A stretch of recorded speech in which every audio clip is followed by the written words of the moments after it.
Pernahkah kalian merasa seperti ada yang mengikuti atau melihat kalian, dan leher kalian perlahan merasa merinding? Ada yang mengatakan ini merupakan respon manusia yang sudah berevolusi beribu-ribu tahun, sehingga dapat mendeteksi bahaya walaupun belum terlihat. Inilah yang dirasakan oleh perempuan asal Amerika yang bernama Lauren Giddings. Pada tahun 2011, ia merasakan rasa merinding ini, seperti ada yang mengikuti atau menguntit dirinya. Tapi sayangnya, ia tidak mengetahui kalau hal ini merupakan sebuah awal dari sebuah kasus yang sangat mengerikan.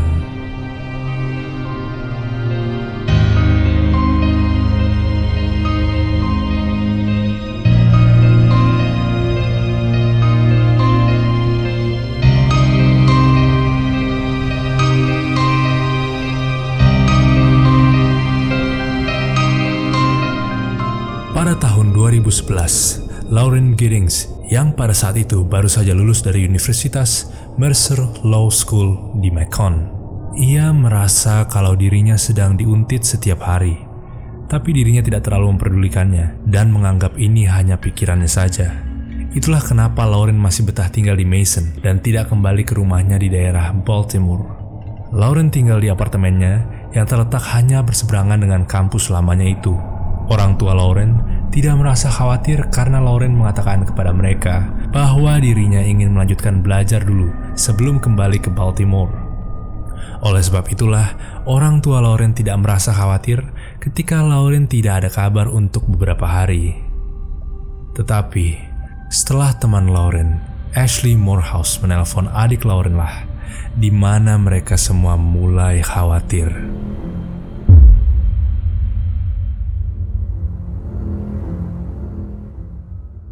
Pada 30 Juni 2011, Ashley dan beberapa kawan Lauren lainnya mampir ke apartemen Lauren untuk menemuinya. Karena Ashley sudah 4 hari tidak mendengar kabar dari Lauren, ia pun khawatir.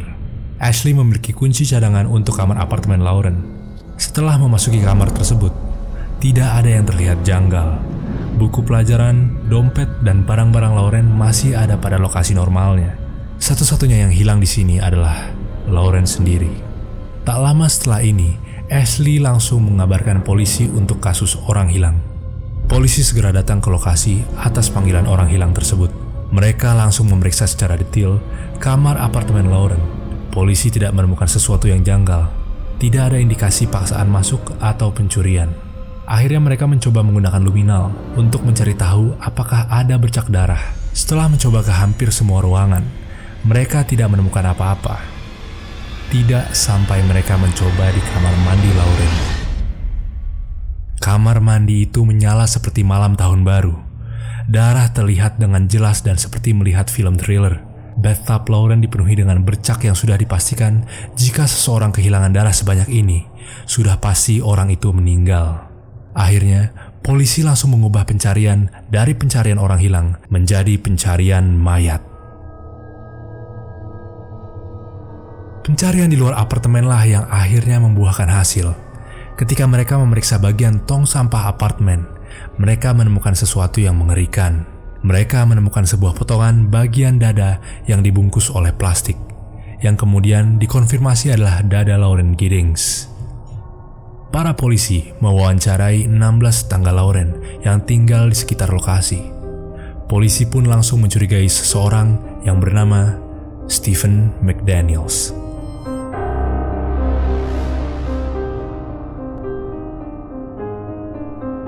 Tak lama setelah potongan dada itu ditemukan, Stephen McDaniel sedang melakukan wawancara dengan stasiun TV lokal. Yeah, Lauren was my neighbor. We're just trying to find out where she is at this point. I mean, no one has seen her since Saturday. No one has seen her since Saturday. I haven't seen anything. I mean, we always hear noise outside, but it's just people walking by pretty much. Do you know any enemies she might have had, somebody that might want to hurt her? No, we don't know where she is. I mean, the only thing we can think is that maybe she went out running and someone snatched her. Untuk memberikan konteks, pada saat ini, McDaniels belum mengetahui kalau polisi sudah menemukan potongan dada di dalam tong sampah. Perhatikan reaksinya setelah ia mengetahui hal tersebut dari reporter. What about in the the parking lot area. I know they've been doing a lot of, I think that's where they have recovered the body or whatever they recovered from there.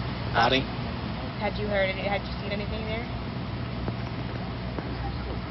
Had you seen anything there? I mean, we don't know if this is the same person.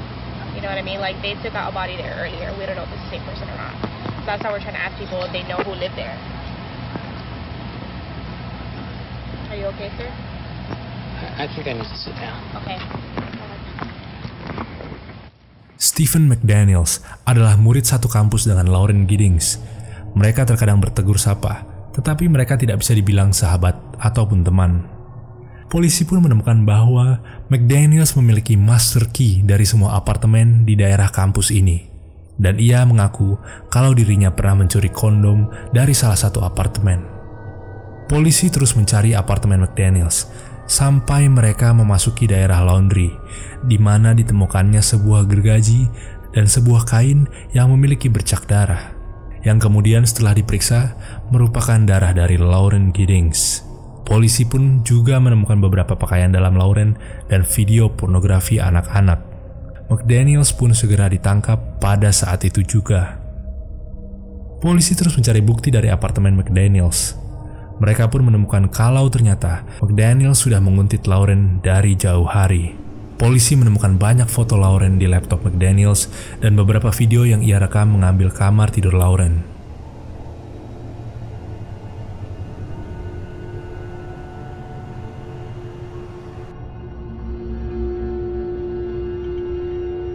McDaniels mengaku terhadap semua perbuatannya kepada Lauren untuk meringankan masa hukumannya.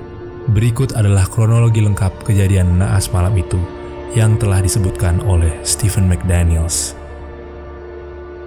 Pada pukul 4.30 hari itu, McDaniels masuk ke apartemen Lauren menggunakan kunci yang ia miliki, menggunakan pakaian hitam, topeng, dan sarung tangan hitam.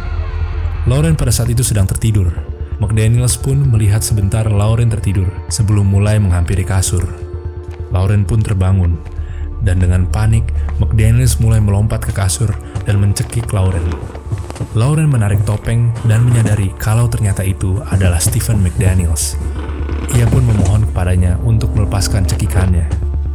Mereka berdua pun terjatuh dari kasur. Sayangnya, kaki Lauren terhimpit di bagian bawah kasur, sehingga dirinya tidak bisa menendang McDaniels yang sedang mencekiknya. Akhirnya, Lauren tak sadarkan diri. Membutuhkan waktu 15 menit, McDaniels mengatakan. Kemudian McDaniels menyeret Lauren ke kamar mandi dan meletakkannya di bathtub. Ia pun kembali ke apartemennya dan mengambil gergaji. McDaniels pun mengatakan kepada pengacaranya bahwa ia memotong jari jemari Lauren dan bagian lengannya sekecil mungkin, yang kemudian dia guyur di toilet. Ia juga mengatakan bahwa dirinya meletakkan bagian tubuhnya di berbagai tong sampah, tetapi polisi hanya dapat menemukan dadanya. Stephen McDaniels akhirnya diberikan hukuman seumur hidup, dan jaksa tidak mengajukan hukuman mati karena Lauren tidak menyetujui atau mendukung hukuman mati. Sejak awal, Lauren sudah merasakan kalau dirinya sedang diuntit dan merasa kalau barang-barang di rumahnya berpindah tempat sendiri. Tapi dirinya tidak menyadari seberapa parah situasinya, apalagi mencurigai McDaniels yang merupakan murid satu kampusnya. Itulah kisah menyedihkan dari pembunuhan Lauren Giddings. Jika kalian mendapatkan informasi baru, jangan lupa like, komen, dan subscribe. Dan jika kalian ingin mengikuti konten misteri secara daily, follow Instagram kami di @gpmisteri. Dan seperti biasa, salam mencekam dan misteri.